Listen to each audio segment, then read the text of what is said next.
من این رنگو خریدم ولی نمیدونم اصله یا فیک. تا آخر این ویدیو رو نگاه کن، کامل بهت توضیح میدم.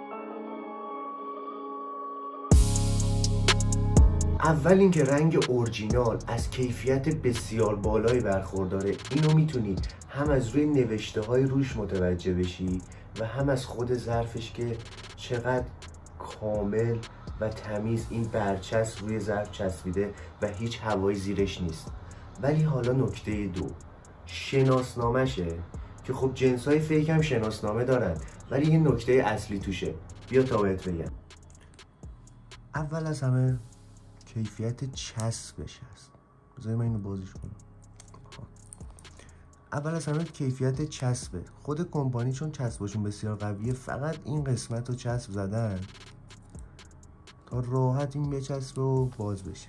ولی توی نمونه های فیک اومدن کل اینجا رو چسب زدن و شما وقتی برای بار اول اینو باز کنید قشنگ چسبناکی و اینجا احساس میکنید، حتی دستم بزنید مشخص میشه و از اونجا این فهمید که این فیکه. نکته دوم اینه که کیفیت چاپش بسیار بالاست. همینطور که مشاهده میکنید به چند زبان مختلف نوشته شده با کیفیت بسیار بالا.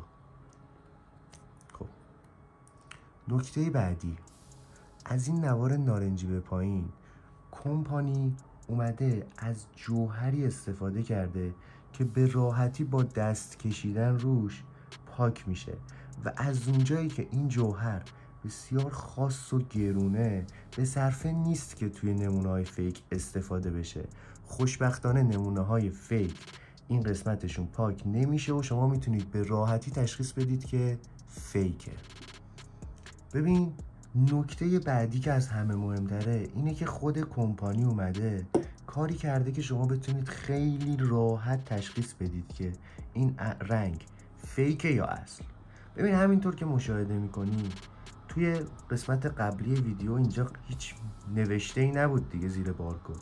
الان من اومدم زودتر ماژیک زدم، اشتباه کردم دیگه. حالا شما میای اینجا یه ماژیک میکشی، هیچ نوشته اینجا نیست. شما یه ماژیک میکشی، میتونی از خود رنگ هم یه ذره برداری بزنی اگه ماژیک نداشتی. بعد که با دست پاک کنی